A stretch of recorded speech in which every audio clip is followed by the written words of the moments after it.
Quand on songe combien il est naturel et avantageux pour l'homme d'identifier sa langue et la réalité, on devine quel degré de sophistication il lui a fallu atteindre pour les dissocier et faire de chacune un objet d'étude.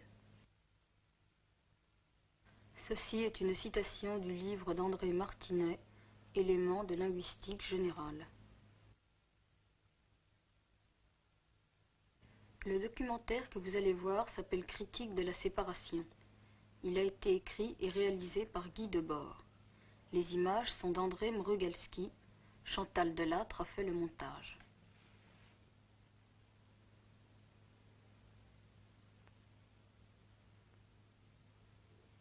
Ce film, achevé au mois de février 1961, est produit par la Dansk Fransk Experimental Film Company.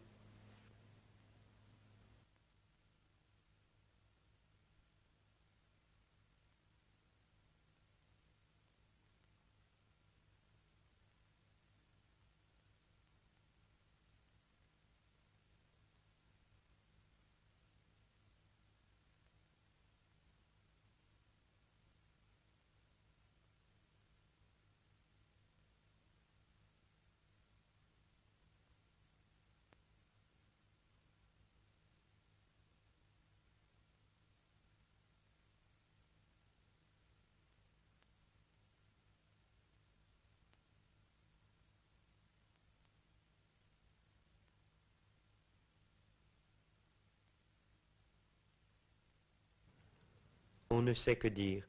La suite des mots se refait et les gestes se reconnaissent en dehors de nous. Bien sûr, il y a des procédés maîtrisés, des résultats vérifiables. C'est très souvent amusant.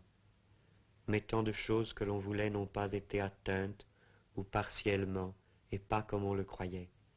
Quelle communication a-t-on désiré, ou connu, ou seulement simulé? Quel projet véritable a été perdu?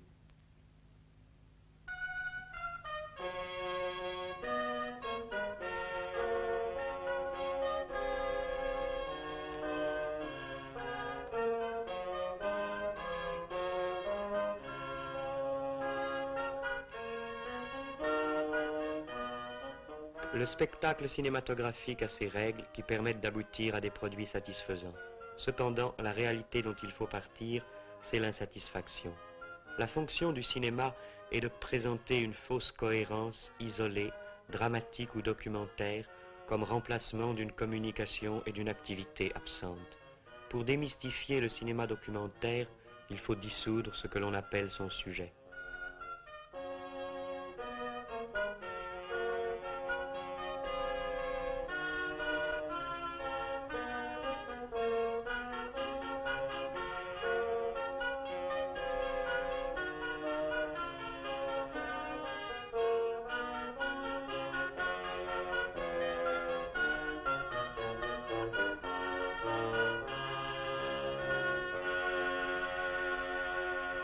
Une recette bien établie fait savoir que dans un film, tout ce qui est dit autrement que par l'image doit être répété, sinon le sens en échappera au spectateur, au spectateur, au spectateur. C'est possible. Mais cette incompréhension est partout dans les rencontres quotidiennes. Il faudrait préciser, mais le temps manque et l'on n'est pas sûr d'avoir été compris. Avant d'avoir su faire ou dire ce qu'il fallait, on s'est déjà éloigné. On a traversé la rue, on est allé outre-mer, on ne peut se reprendre. Après tous les temps morts et les moments perdus, restent ces paysages de cartes postales traversés sans fin, cette distance organisée entre chacun et tous. L'enfance, mais c'est ici, nous n'en sommes jamais sortis. Notre époque accumule des pouvoirs et se rêve rationnel. Mais personne ne reconnaît comme sien de tels pouvoirs. Il n'y a nulle part d'accès à l'âge adulte, seulement la transformation possible, un jour, de cette longue inquiétude en sommeil mesuré. C'est parce que personne ne cesse d'être tenu en tutelle. La question n'est pas de constater que les gens vivent plus ou moins pauvrement, mais toujours d'une manière qui leur échappe. En même temps, c'est un monde où nous avons fait l'apprentissage du changement. Rien ne s'y arrête. il apparaît sans cesse plus mobile, et ceux qui le produisent, jour après jour, contre eux-mêmes, peuvent se l'approprier, je le sais bien.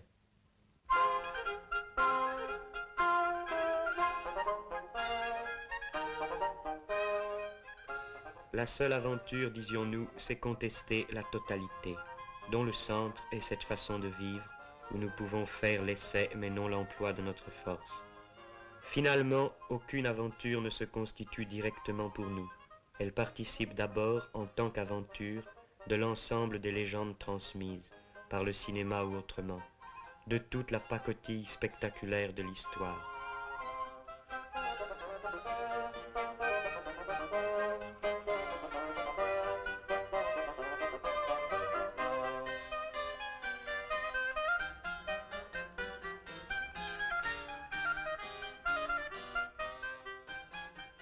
Avant la domination collective de l'environnement, il n'y a pas encore d'individus, mais des ombres hantant les choses qui leur sont anarchiquement données par d'autres. Nous rencontrons, dans des situations occasionnelles, des gens séparés qui vont au hasard. Leurs émotions divergentes se neutralisent et maintiennent leur solide environnement d'ennui. Aussi longtemps que nous ne pourrons faire nous-mêmes notre histoire, créer librement les situations, l'effort vers l'unité introduit d'autres ruptures. La recherche d'une activité centrale en vient à constituer quelques spécialisations nouvelles.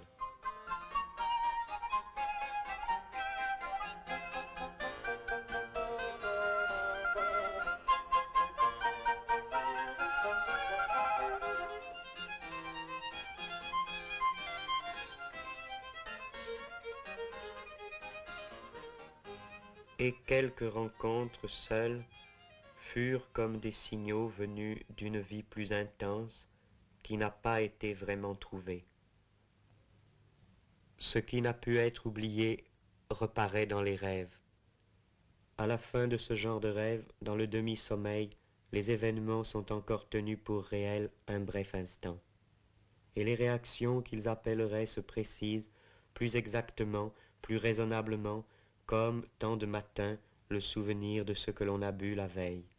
Ensuite vient la conscience que tout est faux, que ce n'est qu'un rêve, qu'il n'y a pas de fait nouveau, pas de retour vers cela, pas de prise.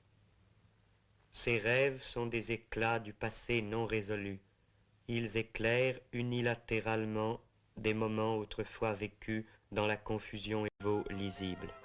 Mais le sens qu'ils ont eu pour nous, personnellement, est intransmissible, comme toute cette clandestinité de la vie privée, sur laquelle on ne possède jamais que des documents dérisoires. L'information officielle est ailleurs. La société se renvoie sa propre image historique seulement comme l'histoire superficielle et statique de ses dirigeants, ceux qui incarnent la fatalité extérieure de ce qui se fait. Le secteur des dirigeants est celui-là même du spectacle. Le cinéma leur va bien. D'ailleurs, le cinéma propose partout des conduites exemplaires, fait des héros, sur le même vieux modèle que ceux-ci, avec tout ce qu'ils touchent. Pourtant, tout équilibre existant est remis en question chaque fois que des hommes inconnus essaient de vivre autrement. Mais toujours ce fut au loin. On l'apprend par les journaux, par les actualités. On reste à l'extérieur de ceci, comme devant un spectacle de plus. Nous en sommes séparés par notre propre non-intervention. C'est assez décevant quant à nous-mêmes. À quel moment le choix a-t-il tardé? Quand l'occasion a-t-elle été manquée?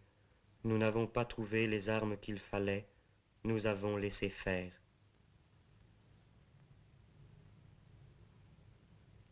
J'ai laissé faire le temps, j'ai laissé perdre ce qu'il fallait défendre.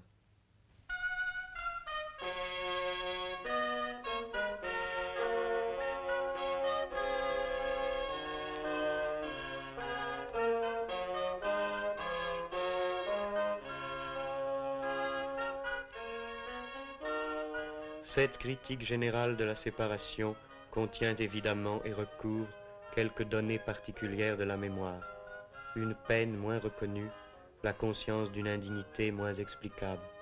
De quelle séparation précise s'agissait-il? Comme nous avons vécu vite, c'est à ce point de notre histoire irréfléchie que je nous revois.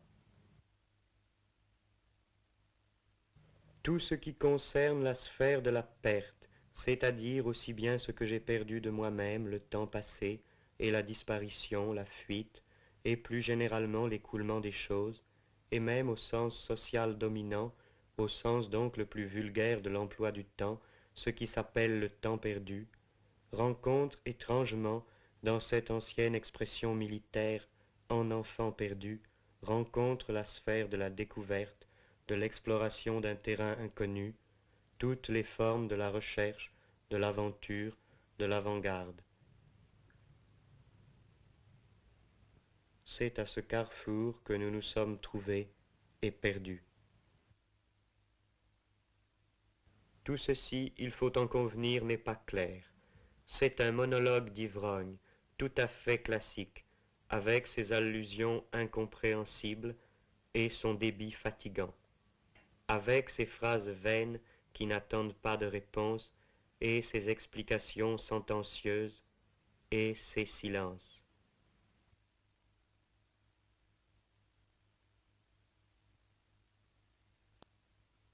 La pauvreté des moyens est chargée d'exprimer sans phare la scandaleuse pauvreté du sujet.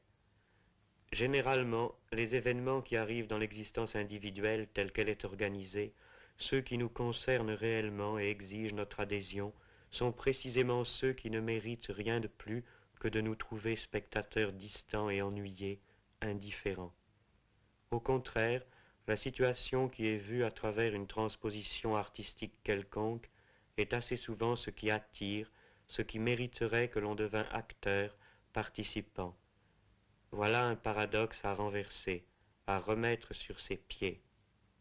C'est cela qu'il faut réaliser dans les actes, et ce spectacle du passé fragmentaire et filtré, idiot, plein de bruit et de fureur, il n'est pas question de le transmettre maintenant, de le rendre, comme on dit, dans un autre spectacle ordonné, qui jouerait le jeu de la compréhension réglée et de la participation. Non. Toute expression artistique cohérente exprime déjà la cohérence du passé, la passivité.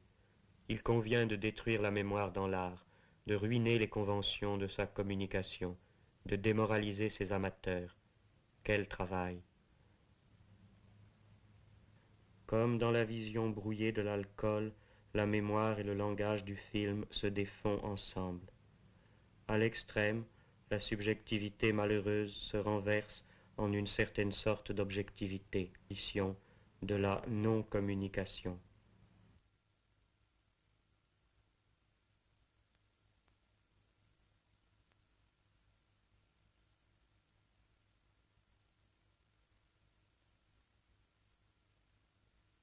Par exemple, je ne parle pas d'elle.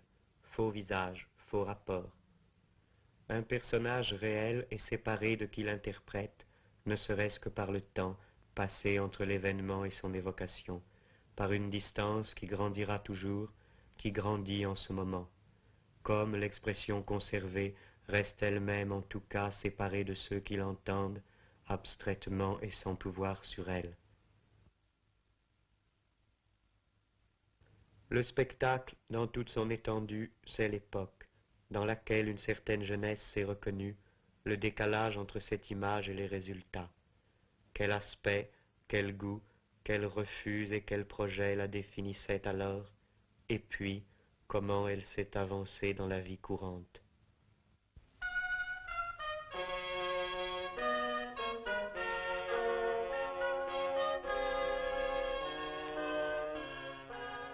On n'a rien inventé, on s'adapte avec quelques nuances dans le réseau des parcours possibles. On s'habitue, semble-t-il.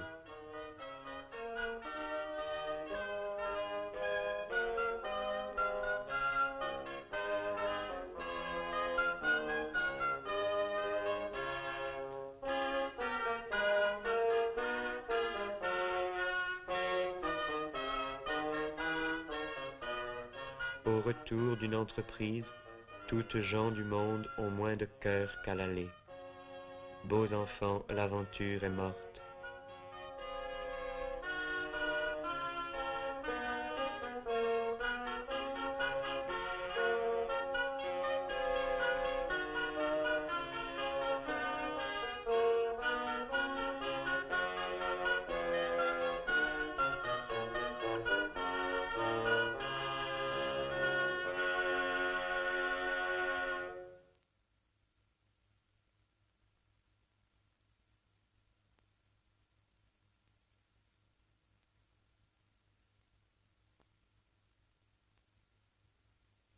Qui résistera? Il faut aller plus loin que cette défaite partielle, bien sûr. Et comment faire?